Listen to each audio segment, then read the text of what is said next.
Bismillahirrahmanirrahim. Alhamdulillahi rabbil alamin. Wa bihi nasta'inuhu ala umurid dunya waddin. Wassalatu wassalamu ala asyrafil anbiya'i wal mursalin sayyidina Muhammadin wa ala alihi wa sahbihi ajma'in. Yaqulu rabbuna tabaraka wa ta'ala fi muhkamit tanzil wa huwa asdaqul qailin ba'da.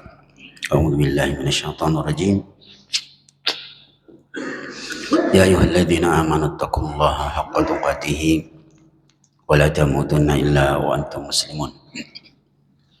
Allahumma salli ala Muhammadin wa ala alihi wa sahbihi wa sallam. Allahumma 'allimna bima yanfa'una wanfa'na bima 'allamtana wa zidna ilman warzuqna fahman. Assalamualaikum warahmatullahi wabarakatuh. Alhamdulillah, Bapak Ibu jamaah sekalian, senantiasa memuji Allah Subhanahu wa taala atas nikmat yang Allah anugerahkan kepada kita sekalian. Subuh hari ini kita berkumpul kembali di masjid kita yang mulia untuk kita sama-sama mempelajari ayat-ayat Allah dan hadis-hadis Nabi kita sallallahu alaihi wasallam. Untuk itu mari kita memperbanyak salawat kita kepada Nabi kita dan kita Nabi besar Muhammad sallallahu alaihi wasallam.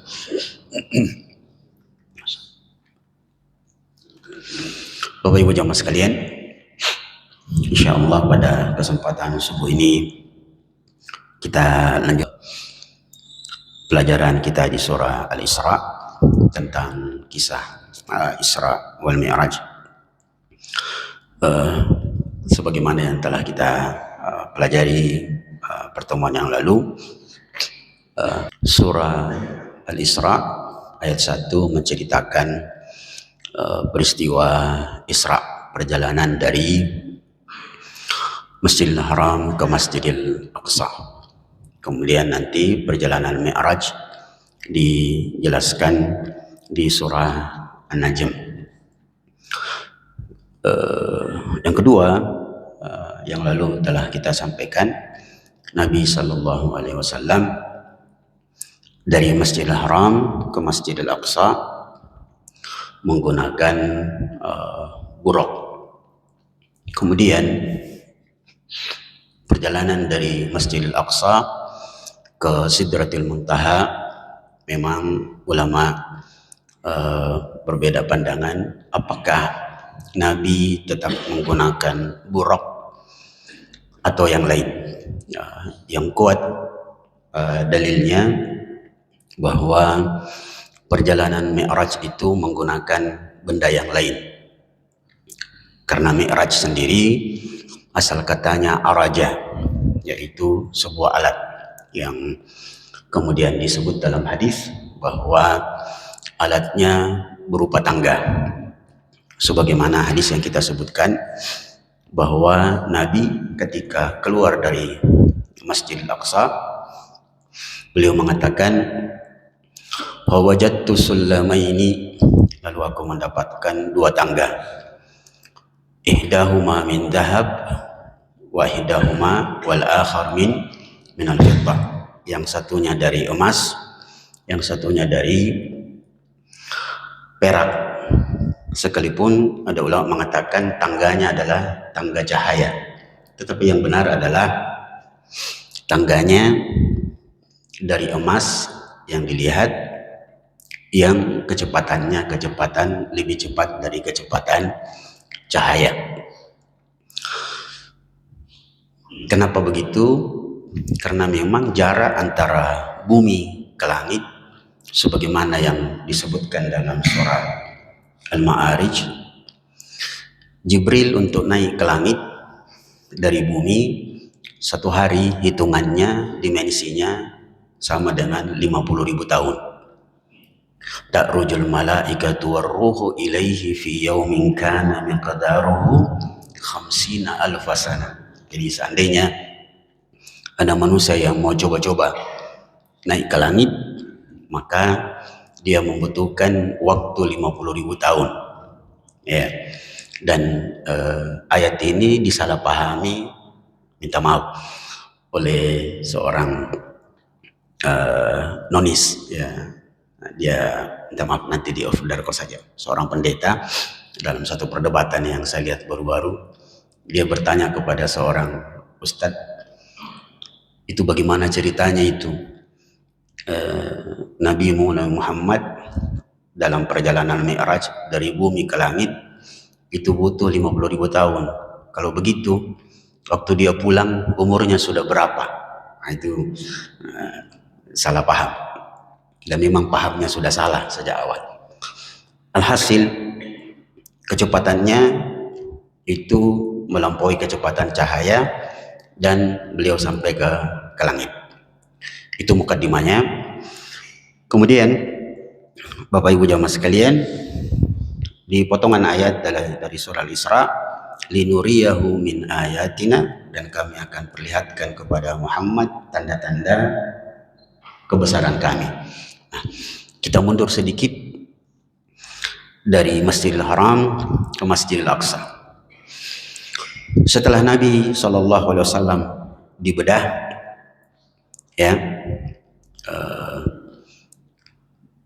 dibuka hatinya, dan nampaknya hati yang dimaksud adalah jantung dan hati. Ya, sebab kemarin malam, beberapa hari lalu, ada seorang dokter, ketika saya cerita kepada beliau bahwa di bedah dadanya itu, Nabi di bedah dadanya di bawah leher, daerah sini sampai di atas, sedikit di atas pusar, lalu diambil hatinya.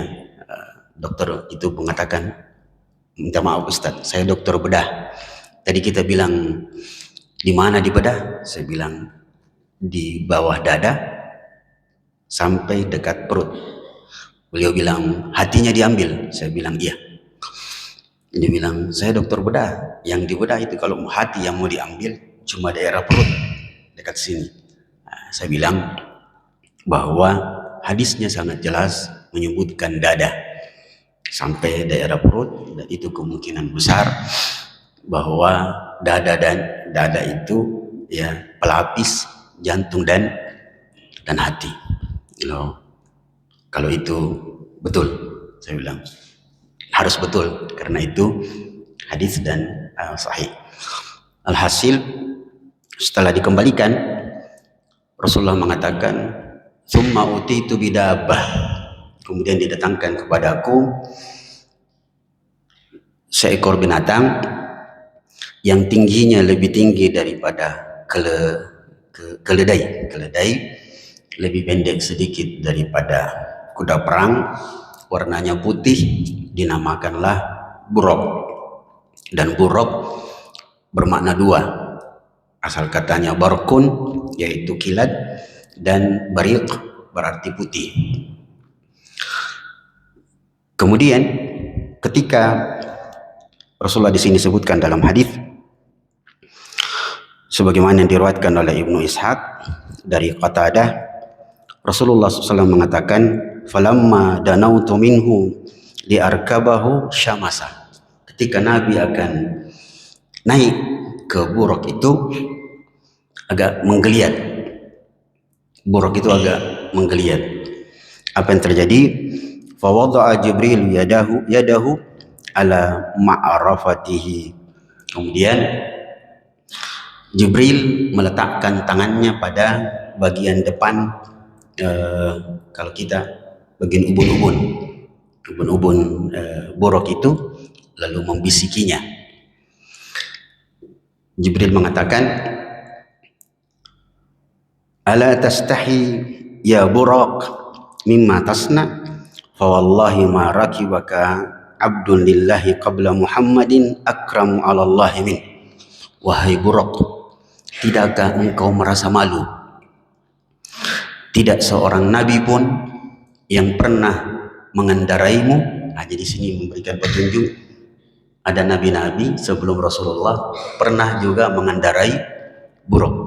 Tidakkah engkau malu, wahai buraq, kepada hamba yang lebih mulia daripada nabi-nabi sebelum nabi yang mengendaraimu, yaitu Rasulullah. Jadi di sini Bapak Ibu jamaah sekalian, memberikan petunjuk bahwa ada cara untuk menundukkan kendaraan, yaitu dengan membisikinya. Dan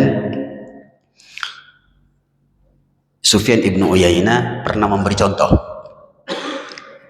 doanya, Bapak Ibu jamaah sekalian, kalau nanti musim kurban ada sapi yang sedikit mengamuk, maka dibacakan ayat di surah Ali Imran ayat 83. Afa ghaira dinillahi yabghuna wa lahu aslama man fis samawati wal ardi taw'an wa karhan wa ilaihi yurja'un. Dan ternyata beberapa tahun lalu ada Pak Kiai beritahu saya, ketika saya kasih tahu ceramah, saya bilang ini doa untuk menundukkan binatang yang lagi liar. Pak Kiai itu bilang, Ustadz, itu ayat adalah doa untuk mengendalikan anak yang lagi liar. Jadi kalau anak yang nakal-nakal susah dikasih tahu, ini dibacakan doanya. Surah Ali Imran ayat 83. Jadi kalau ada anak-anak pembalap mentong, anak-anak kan, panggil dia baik-baik, dikepit baru dibisiki. Ya, pernah ada Ustadz kasih tahu saya, ada pernah Pak Kiai di kampung, ada anak-anak nakal begitu, dia langsung kepit, ternyata ayat ini yang dibaca, ayat 83 surah Al-Imran, dibisiki langsung tenang. Tapi setelah itu dia menangis. Ditanya lah Pak Ustadz itu, kenapa bisa tadi nakal sekali, begitu dibisiki dia tenang Ustaz. Dia bilang, saya bacakan ayat itu, surah Al-Imran ayat 83. Tapi ditanya lagi, kenapa dia menangis? Kesudahan aku bacakan itu Ustaz, kucubiki. Oh, begitu ya cara. Dan ternyata ajaran orang tua itu memang luar biasa. Jadi dikasih tenang, begitu dia nakal dikasih tenang baru dicubit, supaya dia tahu bahwa Pak Ustadz juga punya kekuatan. Yaitu seperti orang tua. Alhasil itu yang dilakukan oleh Jibril. Akhirnya buruk pun kemudian tenang. Lalu kemudian berangkatlah Nabi SAW sampai ke Masjidil Aqsa dalam kalau kita mungkin perkirakan dalam hitungan menit sampai dalam Masjidil Aqsa seperti yang telah kita jelaskan. Kemudian beliau mengatakan dalam hadis, fawajadtu al-anbiya yajlisuna sufufan. Aku masuk ke Masjidil Aqsa, aku mendapati para nabi sudah duduk bersaf-saf, ya, bersaf-saf.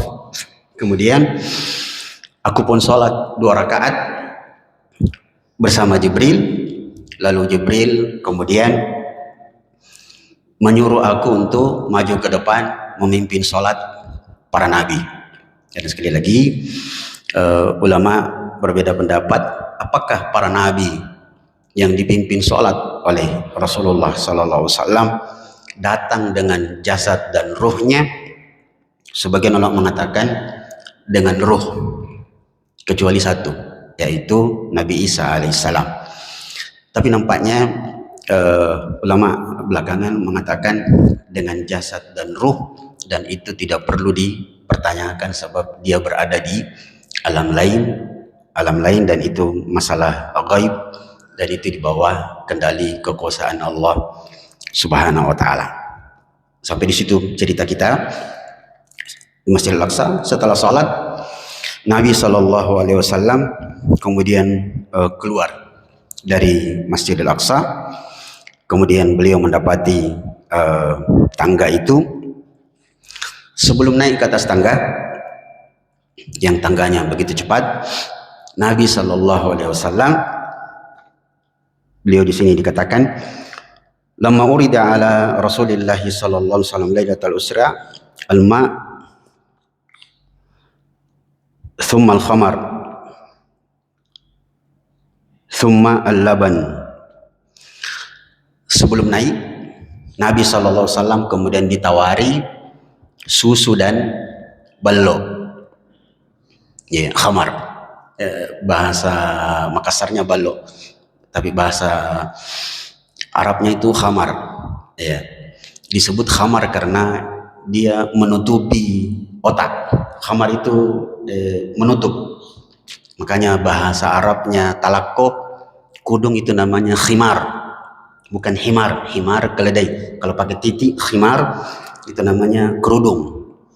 Ya, maka salah satu efek minum khamar itu menutupi otak. Ya, dia tidak bisa berpikir dengan jernih. Ya. Sekalipun Imam Ibnu Katsir menyebutkan satu manfaat khamar.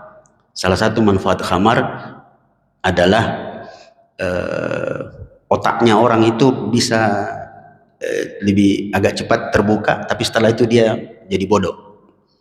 Ya, dan dia menambah kepercayaan diri. Jadi kalau ada orang yang kurang pede, mau dikasih pede, suruh minum khamar, tapi setelah itu dia akan jadi bodoh. Ya,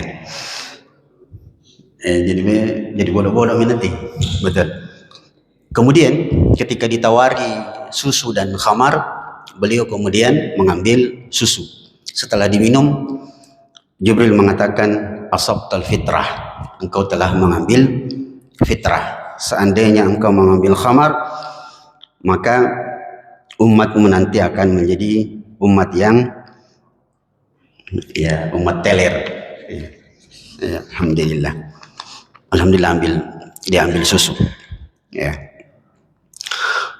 Itu kemudian naiklah Nabi SAW. Minta maaf agak sedikit panjang. Naiklah Nabi SAW kemudian sampai di langit pertama. Saya persingkat sedikit. Langit pertama beliau bertemu Adam. Bentar nanti penjelasannya, perinciannya. Di langit pertama beliau bertemu dengan Nabi Adam alaihissalam.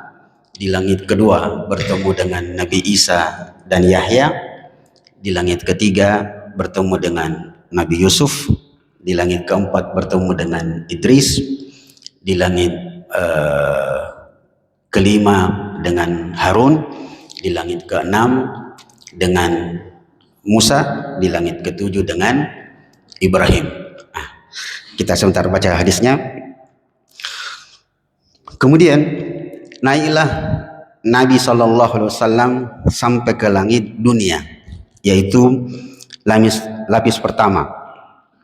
Kemudian di sini disebut Nabi mengatakan, talaqatnil malaika hina dakhaltus samaa dunya falam yalqani malakun illa dhahikan mustabshiran.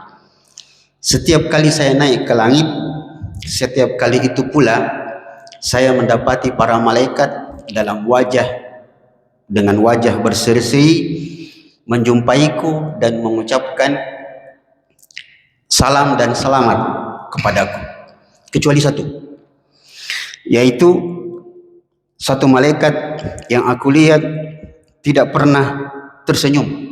Jadi dia tetap menyambut Nabi, tapi kalau istilah orang sekarang wajahnya itu jutek, judes gitu. Selamat datang. Ya, kalau kira-kira begitu bahasanya. Semuanya selamat datang Nabi, silahkan. Malaikat satu ini mengatakan, memberi salam tapi tidak senyum. Selamat datang. Begitu saja. Maka Nabi SAW mengatakan, siapakah itu wahai Jibril? Jibril mengatakan dia adalah khazinun nar. Dia adalah penjaga neraka, dan sejak dia diciptakan dia tidak pernah tersenyum. Tidak pernah tersenyum. Iya. Jadi dia setelan awalnya, settingannya memang ya muka judes. Iya. Kemudian ya, di langit pertama aku bertemu dengan Adam alaihissalam. Nah, disebutkan di sini, lamma dakhaltu sama'ad dunya ra'aitu biha rajulan jalisan tu'radu alaihi al arwah bani Adam. fayaqulu di ba'dihha idza uridat alaihi khairan wa yusar. Ketika aku masuk ke langit dunia, kemudian aku meminta izin lewat Jibril, lalu ternyata yang menyambut adalah Adam, dan aku mendapati Adam dalam pertama kali dalam keadaan duduk, dan dia selalu mendapati ya laporan tentang arwah yang naik ke langit.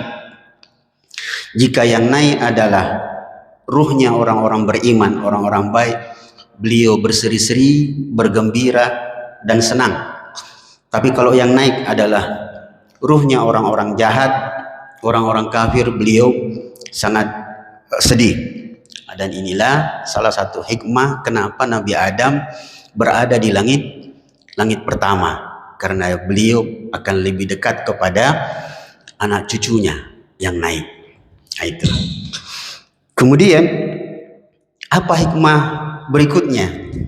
Jadi nanti orang bertanya, kenapa Nabi Adam justru di langit pertama, bukan di langit yang paling tinggi? Itu yang pertama, karena dia akan lebih dekat dengan ruh anak cucunya yang dia akan lihat. Dia akan gembira atau dia akan sedih. Yang kedua, kata ini cuma disebut, saya tidak tahu apakah kitabnya sudah diterjemahkan dalam bahasa Indonesia. Kitab Ar-Raudul Unf oleh Imam As-Suhaili, beliau mengatakan hikmah kedua, Nabi Adam berada di langit pertama, dan yang pertama kali ditemui oleh Nabi SAW. Secara umum Nabi bertemu dengan 8 Nabi di 7 lapis langit itu karena semua yang akan terjadi pada diri Nabi dan sudah terjadi pada diri Nabi itu mirip dengan apa yang dialami oleh 8 Nabi itu. Ada apa dengan Nabi Adam? Nabi Adam tempat tinggalnya pertama di dalam surga, dan dia diganggu oleh iblis, akhirnya dikeluarkan oleh Allah dari surga. Begitulah nanti Nabi SAW tempat tinggalnya di Mekah, tempat yang sangat indah. Beliau lahir di situ, itulah kampung halamannya. Beliau mendapatkan kasih sayang dari orang-orang terdekatnya. Namun sayang, beliau terusir dari Mekah dan harus hijrah ke Madinah. Dan justru terusir oleh orang-orang yang masih kerabat dengan Nabi SAW. Disebutkan tentang ciri-ciri atau wajah Adam, disebutkan bahwa Nabi Adam adalah Nabi yang sangat tampan. Sampai disebutkan dalam hadis bahwa khalaqallahu Adam ala suratir Rahman, bahwa Adam diciptakan oleh Allah dengan wajah yang sangat sempurna, dengan wajah yang sangat tampan. Adam dan kulitnya putih sedikit kemerahan, jadi dia dekat dengan bumi. Kemudian Nabi SAW naik ke di sini disebutkan sebelum bertemu dengan atau naik ke langit kedua, bertemu dengan Nabi berikutnya, beliau kemudian diizinkan untuk melihat beberapa penghuni neraka. Penghuni neraka yang beliau lihat, yang diceritakan kepada kita dalam perjalanan ini, beliau mendapati orang-orang yang kukunya seperti kuku-kuku onta. Ya. Kemudian orang itu memasukkan tangannya ke mulut-mulut mereka. Maka Nabi mengatakan, siapakah mereka itu? Nabi mengatakan, Jibril mengatakan, mereka adalah orang-orang yang suka memakan harta anak-anak yatim. Jadi suka memakan harta anak yatim itu kukunya, tangannya, kukunya seperti kuku onta. Saya sendiri tidak pernah lihat bagaimana kuku onta itu. Lalu dia masukkan ke mulutnya. Itu model orang-orang yang suka memakan harta anak yatim. Kemudian beliau juga melihat orang-orang pemakan riba yang agak menakutkan modelnya.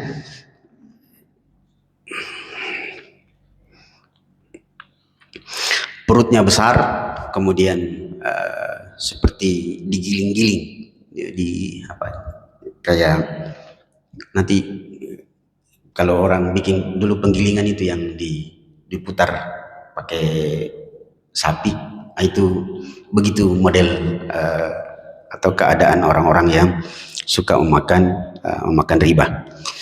Kemudian juga Nabi SAW melihat beberapa orang yang di samping kanannya makanan yang enak-enak, di samping kirinya makanan yang buruk, tetapi orang itu memilih makanan yang buruk. Maka Nabi kemudian bertanya, siapakah mereka itu? Jibril mengatakan, mereka adalah orang-orang yang lebih memilih makanan yang haram daripada makanan yang halal.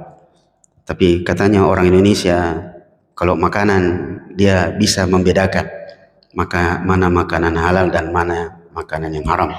Tapi kalau dia sudah berubah jadi uang, agak sulit orang Indonesia membedakan mana uang halal atau uang haram. Apalagi kalau dia sudah berubah jadi tanah atau laut, nah itu agak susah dibedakan. Bayangkan sampai Ustaz Abdul Somad mengatakan orang-orang yang memagari laut itu bisa-bisa Fir'aun saja kaget. Sebab kata Ustaz Dasat Latif, sekejam-kejamnya Fir'aun tidak pernah memagari Laut Merah. Allah Allah. Kemudian sedikit lagi Bapak Ibu, ini agak panjang. Kemudian Nabi SAW naik ke langit lapis kedua, bertemu dengan Isa ibnu Maryam dan Zakaria. Apa hikmahnya Nabi bertemu dengan Nabi Isa? Karena Nabi Isa dan Yahya bersepupu, dua-duanya selalu dikejar oleh orang-orang Yahudi, akan dibunuh, bahkan Yahya sendiri dibunuh oleh orang-orang Yahudi. Ada apa dengan Nabi? Nabi juga nanti, dan sudah terjadi, Nabi ketika hijrah ke Madinah, beliau dimusuhi orang-orang Yahudi, dan Nabi SAW itu meninggal dunia masih merasakan efek racun dari kambing yang diracuni oleh seorang Yahudi. Jadi Nabi memang seumur hidupnya hampir dikatakan tidak pernah sakit. Kalaupun sakit sedikit sebentar saja. Tetapi ada sakit yang beliau derita sampai menjelang ajal beliau, yaitu sakit disebabkan racun. Jadi Nabi itu kan suka sekali makan kambing, dan daerah yang sangat disuka oleh Nabi pada kambing adalah bagian depan. Memang Pak enak, lembut itu bagian depan kambing. Diracuni oleh seorang perempuan Yahudi, dan kemudian beliau merasakan sakitnya atau efek racun yang diberikan. Itulah hikmah Nabi bertemu dengan Nabi Isa dan Nabi Yahya. Disebutkan ciri wajah Nabi Isa, beliau sangat tampan, kulitnya berwarna putih sedikit kemerahan, rambutnya sedikit berombak. Bapak Ibu nanti kalau baca beberapa ciri wajah para nabi, itu hampir-hampir semua rambutnya lurus sedikit berombak. Hanya Nabi Isa yang lurusnya sedikit saja berombaknya. Adapun Nabi memang sedikit berombak, ya agak berombak. Kulitnya berwarna agak kemerahan. Jadi betul kata sebagian orang, saya heran kalau ke Afrika Tuhannya berkulit hitam, ya, dan seterusnya. Begitu ciri Nabi Isa dan Nabi Yahya dan hikmah pertemuan Nabi dengan mereka berdua. Kemudian di langit berikutnya, langit ketiga, beliau bertemu dengan Idris. Apa hikmah pertemuan dengan Idris? Idris ini salah satu pekerjaannya yang kita kenal adalah tukang jahit. Tapi kemudian beliau diangkat derajatnya oleh Allah Subhanahu wa taala karena ketakwaannya, dan begitulah Nabi sallallahu alaihi wasallam sebagaimana ayat wa rafa'nahu makanan aliyah. Itu di langit ketiga. Kemudian beliau naik ke langit berikutnya, di langit keempat bertemu dengan Yusuf alaihissalam, yang Nabi kemudian bercerita tentang wajahnya syatral jamal, setengah ketampanan, yang mana ulama berbeda pendapat. Ketampanan Yusuf setengah ketampanan apa? Apakah setengah ketampanan dunia atau setengah ketampanan Adam? Yang paling kuat adalah bahwa Nabi Yusuf sangat tampan, diberikan setengah ketampanan, maksudnya setengah ketampanan Adam. Jadi manusia yang paling tampan adalah Adam alaihissalam. Ya, kalau dibilang ketampanan dunia, iya, tapi maksudnya lebih dekat kepada setengah ketampanan Nabi Adam alaihissalam. Apa hikmah Nabi bertemu dengan Nabi Yusuf? Nabi Yusuf sebagaimana kehidupannya itu pernah dikucilkan, bahkan istilah kasarnya dibuang oleh saudara-saudaranya, dan ketika beliau menjadi pembesar di Mesir, saudaranya datang, beliau tidak dendam, justru disebutkan dalam ayat Nabi Yusuf mengatakan la tathriba alai, tidak ada masalah antara aku dengan kalian, aku telah memaafkan kalian. Begitulah juga dengan Nabi kita sallallahu alaihi wasallam. Ketika selesai perang Badar, beliau berhadapan dengan beberapa kerabatnya yang akhirnya tertawan, dan Nabi sallallahu alaihi wasallam juga memaafkan orang-orang yang merupakan kerabatnya sebagaimana yang dilakukan oleh Yusuf alaihissalam. Kemudian berikutnya naik ke langit ke-5, beliau bertemu dengan Harun. Harun disebutkan adalah seorang nabi yang sangat tampan. Salah satu keutamaan beliau adalah beliau pernah dimusuhi oleh kaumnya. Setelah kembali, beliau menjadi nabi yang sangat dicintai oleh kaumnya. Begitulah juga dengan Nabi Muhammad sallallahu alaihi wasallam, pernah dimusuhi oleh kaumnya, kemudian menjadi orang yang sangat dicintai oleh kaumnya setelah beliau berhijrah ke Madinah. Di langit ke-6, Nabi sallallahu alaihi wasallam bertemu dengan Nabi Musa alaihissalam, yang kemudian ini yang saya baca-baca beberapa literatur, Nabi SAW menyebut ciri wajah beliau, Nabi Musa. Rasulullah SAW mengatakan beliau Nabi Musa alaihissalam orang yang sangat tegap, tubuhnya kekar, tegap, hidungnya mancung, kulitnya sawo matang, ya, bahkan lebih dekat kepada agak hitam. Ya, jadi Nabi Musa berkulit sawo matang, ya, tidak sampai mutung. Ya, begitu keadaan beliau.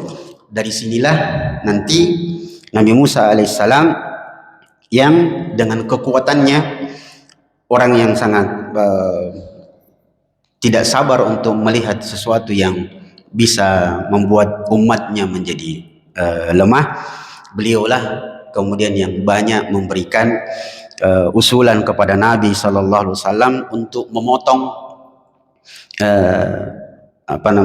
rekomendasi Allah untuk sholat yang 50 sampai kepada 5 waktu, yang sampai 5 pun Nabi Musa alaihissalam mengatakan, coba minta keringanan lagi kepada Allah, sebab saya merasa bahwa umatmu nanti tidak akan sanggup.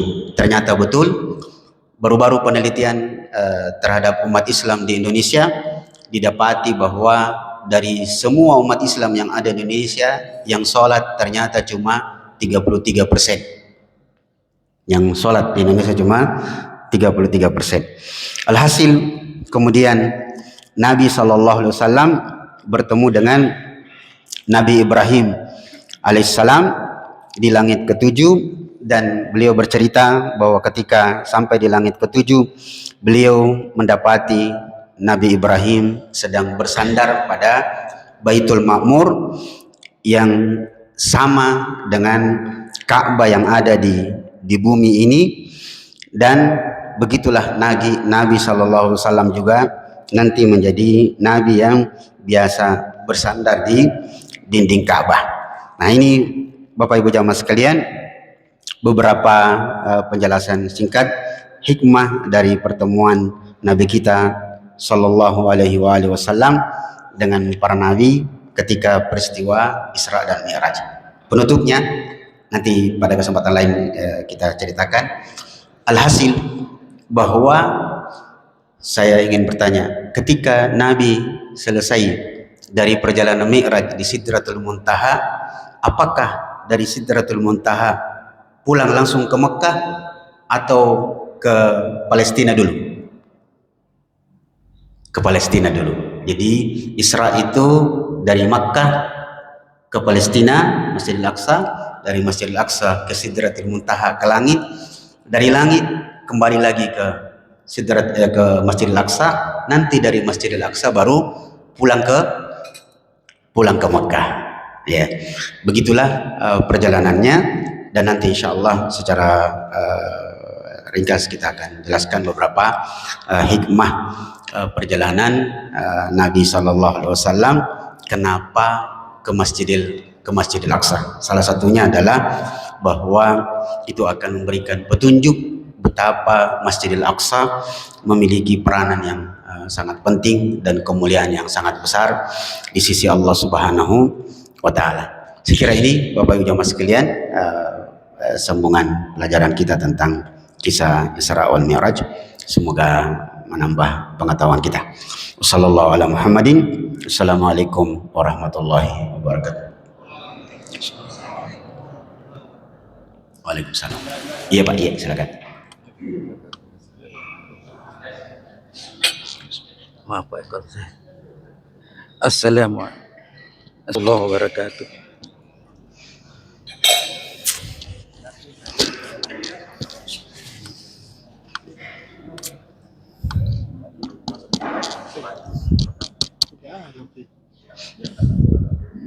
Iya Pak, silakan saja dulu.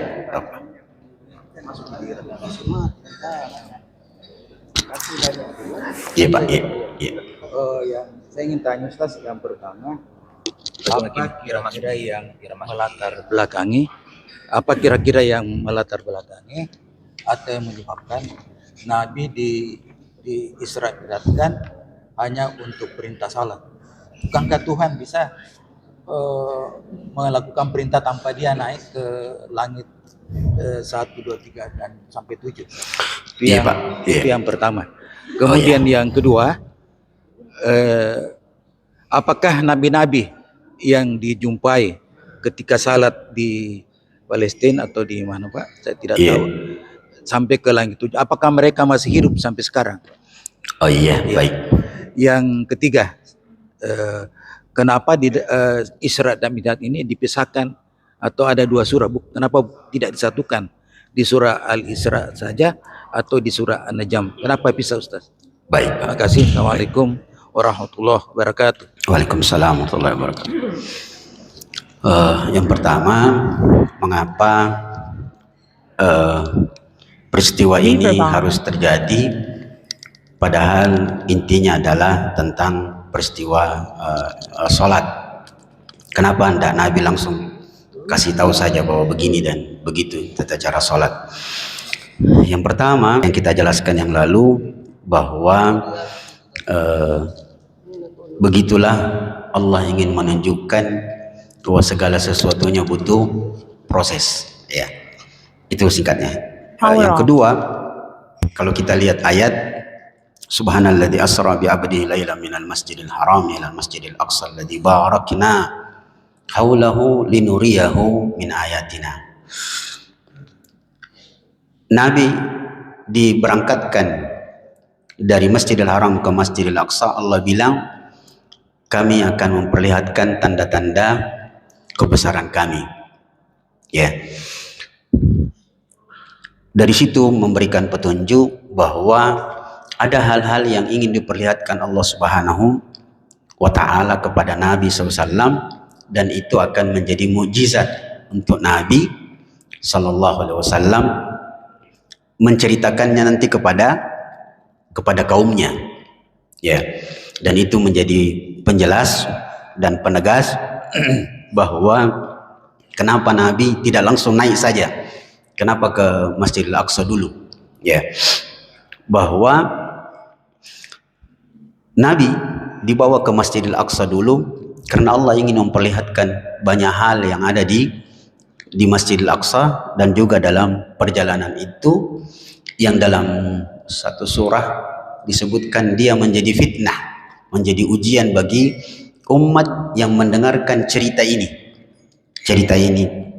Makanya ada yang menolak. Kalau kita nanti dengarkan kisahnya, Nabi ketika selesai pulang dari Sidratul Muntaha dan Masjidil Aqsa, pulang ke Mekah, pagi-paginya Nabi cerita sama Abu Jahal. Ya.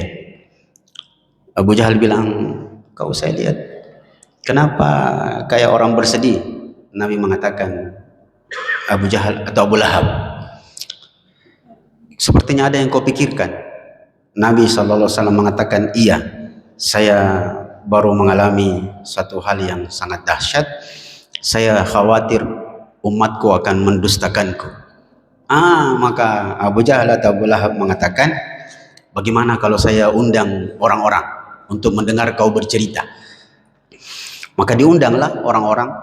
Nabi SAW kemudian memulai pembicaraannya dengan mengatakan, apakah kalian percaya dengan apa yang akan aku sampaikan? Orang-orang pertamanya mengatakan, bicaralah wahai Muhammad, pasti kami percaya. Sampai ada kata-katanya, kamu al-amin, kamu orang yang terpercaya.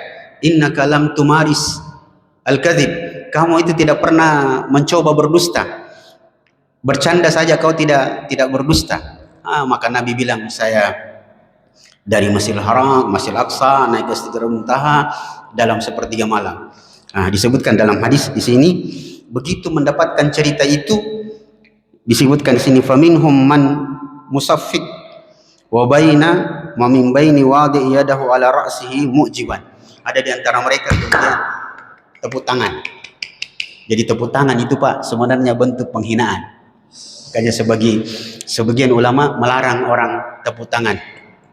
Ya, apalagi di masjid. Itu tepuk tangan, dia tepuk tangan. Ada sebagian taruh tangannya, tolonan. Ada sebagian kemudian berguling-guling di tanah. Berguling-guling di tanah, dia bilang lucu nah. Ya, saking lucunya itu cerita. Mana bisa? Kemudian ada satu orang bertanya, yang disebutkan dalam riwayat Abu Bakar. Dia bilang, siflana, kalau betul kau dari Masjidil Aqsa, coba ceritakan bagaimana modelnya Masjidil Aqsa. Di sini ada hikmah. Ketika Nabi ditanya, kalau kau betul dari Masjidil Aqsa dalam satu malam, coba kau ceritakan bagaimana modelnya itu Masjidil Aqsa.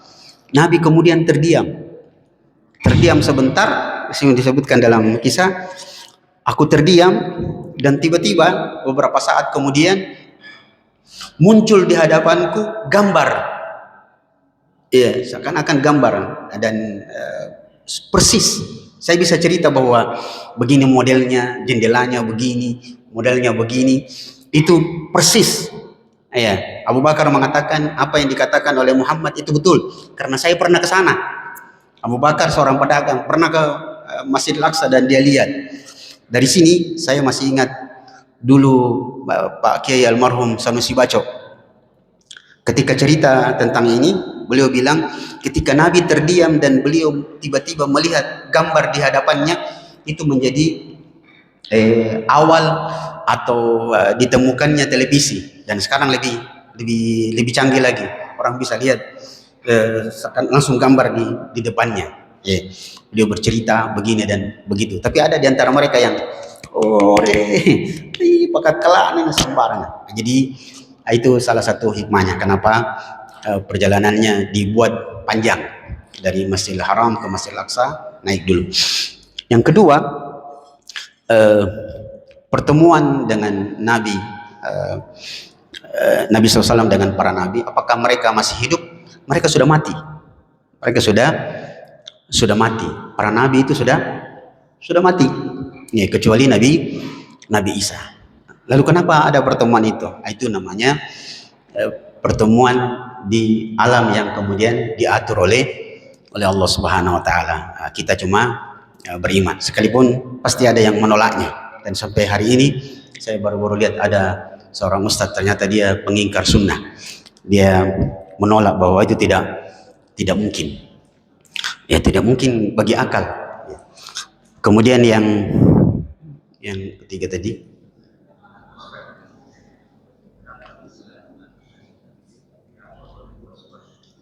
oh iya betul Pak. Jadi Isra dan Mi'raj memang seperti yang kita sebutkan pekan lalu, bahwa dia adalah dua peristiwa yang berbeda. Dia peristiwa yang berbeda. Isra itu perjalanan darat dari Mekah ke Al-Aqsa, ya. Makanya Aqsa dinamakan Aqsa, Masjidil Aqsa itu asal katanya jauh. Karena Masjidil Aqsa tempat yang jauh dari Masjidil Haram. Dia memang dua peristiwa berbeda. Sedangkan Mi'raj adalah perjalanan dari bumi ke langit. Makanya ditempatkan pada dua surah yang berbeda. Karena di perjalanan Mi'raj nanti ada peristiwa yang ulama berbeda pendapat. Salah satunya pertanyaan apakah Nabi Sallallahu Alaihi Wasallam di Sidratil Muntaha melihat Allah Subhanahu Wa Taala. Aisyah radhiyallahu anha mengatakan beliau tidak melihat, sebab aku bertanya kepada Nabi, apakah engkau melihat Tuhanmu? Rasulullah mengatakan, nurun anna arah, saya dibatasi oleh cahaya yang sangat kuat, saya tidak bisa melihat Allah Subhanahu Wa Taala. Nah, mungkin orang bertanya, kalau begitu ngapain Nabi naik ke atas kalau kemudian tidak bertemu? Bertemu tapi tidak berjumpa. Itu namanya dalam bahasa Bugis siduk pasi salah. Bertemu tapi tidak berjumpa. Dan itu ada maknanya, bahwa Allah Subhanahu Wa Taala memang diliputi cahaya yang sangat kuat, sebagaimana dulu Musa meminta untuk melihat Allah.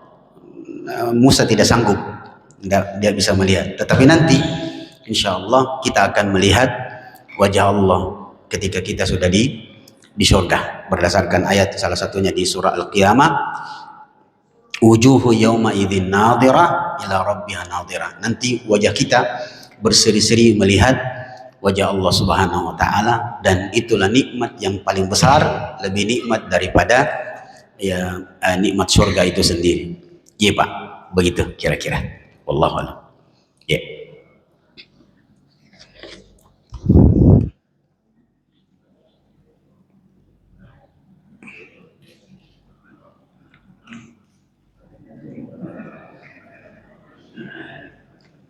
Udah cukup ya? Ada pertanyaan lain? Cukup ya? Baik. Baik, Bapak Ibu jamaah sekalian, kita tutup majelis kita sampai kita berdoa kepada Allah Subhanahu Wa Taala. Semoga Allah Subhanahu Wa Taala selalu memberikan kita kekuatan untuk kita beribadah kepada Allah Subhanahu Wa Taala dengan baik, dan semoga Allah Subhanahu Wa Taala menjadikan kita umat Nabi Muhammad Sallallahu Alaihi Wasallam yang selalu kuat mendirikan sholat, sebagaimana peristiwa ini yang intinya adalah perintah sholat. Sebagai penutup akhirnya, ulama kita mengatakan bahwa selain sholat wajib yang 17 rakaat itu, hendaklah setiap hamba dari umat Muhammad sallallahu alaihi wasallam menambah sholat wajibnya dengan sholat sunnah minimal 1 rakaat witir di awal malam dan sebaik-baiknya di akhir malam, karena itu akan sangat bermanfaat bagi setiap hamba dari umat Muhammad sallallahu alaihi wasallam. Semoga Allah Subhanahu wa taala memaafkan segala kesalahan dan kehilafan kita. Wassallallahu ala Muhammadin wa ala alihi wa sahbihi wasallam. Assalamualaikum warahmatullahi wabarakatuh.